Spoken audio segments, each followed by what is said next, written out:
Welcome to the video. I'm so glad you're here.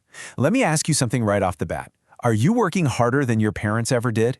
You probably have a degree, maybe even two of them. You've got a solid job, a car, maybe a house. And yet, at the end of every single month, you check your bank account and it just validates that nagging feeling you have. You're working incredibly hard, but you just aren't getting ahead. You constantly find yourself asking, where did all the money go? You're not broke, necessarily, but you're definitely stuck on this invisible financial treadmill, and you're running faster and faster every single year just to stay in the exact same spot.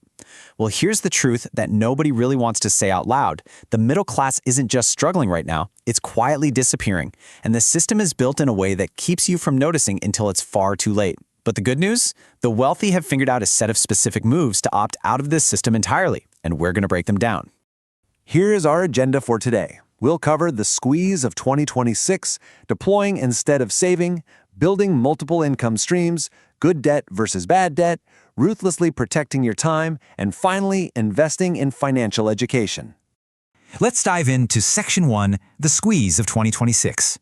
First off, I really want to validate exactly what you are feeling. This financial stress isn't just in your head, it is backed up by hard macroeconomic data.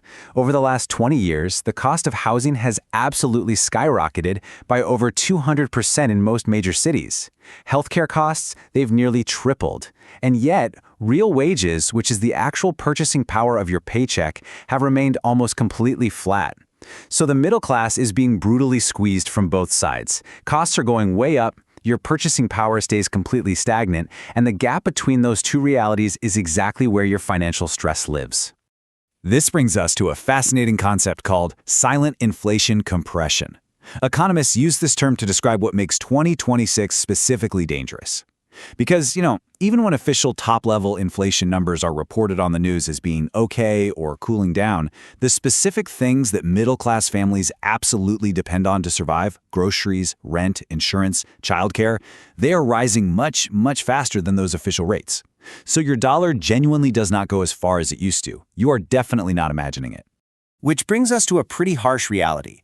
The traditional middle-class strategy, the old playbook of going to school, getting a stable job, saving 10% of your income and retiring at 65, well, it was written for an economy that simply does not exist anymore.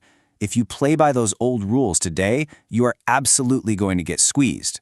The wealthy playbook, on the other hand, is all about adapting to this new economic reality. Moving on to Section 2, deploy instead of saving.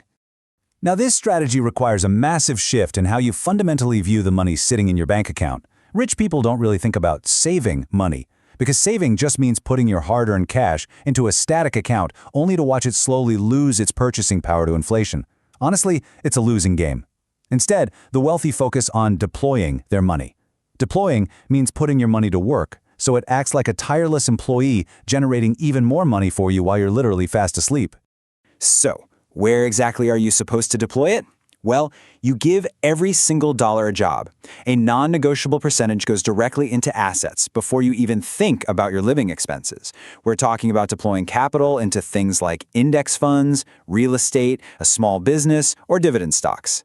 The wealthy don't wait until the end of the month to invest whatever happens to be left over. They deploy first, and then they live on the rest.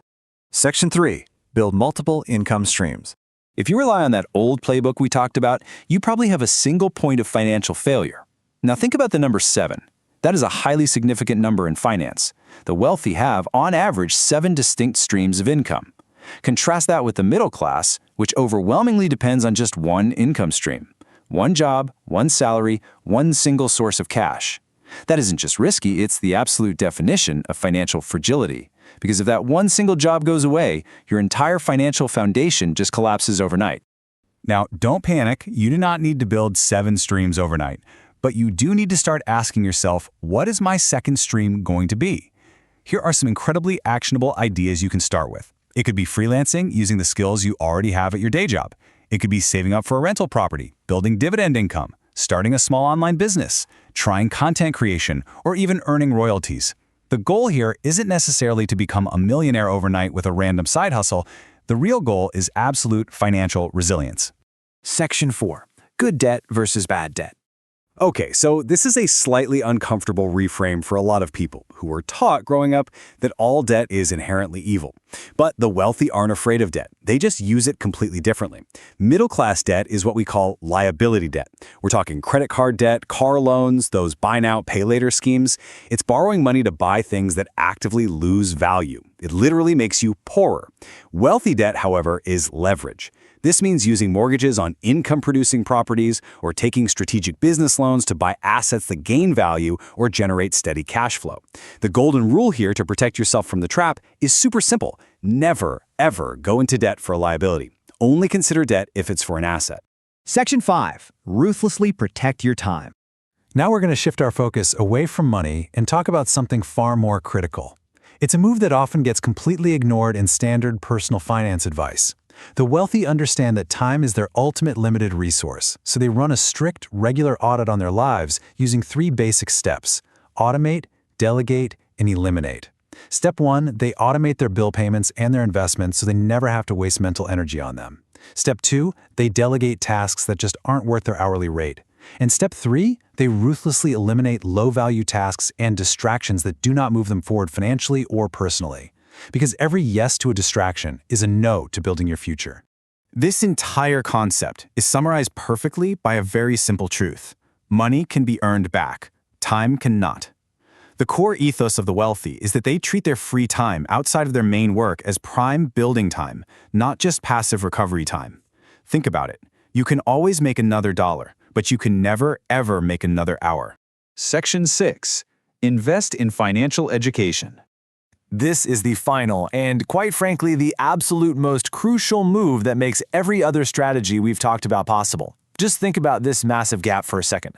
The average CEO reads 52 books a year. That's basically a whole book every single week. Meanwhile, the average American reads fewer than 4 books an entire year. Now, I'm not saying you have to go out and read 52 books this year, but this really highlights a huge gap in continuous, aggressive learning.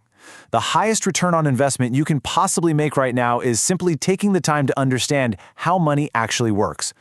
And if you're wondering where to start, here are the exact concepts you need to focus that learning on: tax strategy, compound interest, asset allocation, and cash flow. These are the fundamental mechanics of wealth creation that our traditional school system completely fails to teach us. Understanding these topics is the only way you actually escape that trap of keeping your money in a savings account earning a measly 0.5% while inflation just eats your hard work alive. And here's a very realistic observation we have to acknowledge. The financial system actually benefits when you stay confused. Now, looking at this impartially, it is simply a functional reality of how the system is currently built. A lack of financial education leads directly to you overpaying on your taxes and losing your purchasing power to inflation. Whether it's deliberate or not, when you don't know the rules of cash flow and tax brackets, your money flows out to the institutions that do. Learning the rules is exactly how you stop that leak. So let's bring this all together. The middle class is getting squeezed because they are playing the old game with completely outdated rules in a brand new economic reality. But the new game is right there for the taking. It's all about deploying your capital, building multiple streams of income, leveraging good debt, ruthlessly protecting your precious time, and aggressively learning about finance. And honestly, the best part? You don't have to be rich to start playing this new game. You literally just have to make the decision to start today. I want to leave you with this final thought and a question. Which of the 5 rules are you going to rewrite first? You have the playbook now, so what is your very next move? Drop your answer in the comments below. I would absolutely love to see which strategy resonates the most with you. Hey, if you found value in this video and want to keep learning how to build real, lasting wealth, please make sure to hit subscribe, leave a like, share this video with a friend who really needs to hear this, and turn on the bell so you never miss an update. Start rewriting the rules today, and I'll see you in the next video.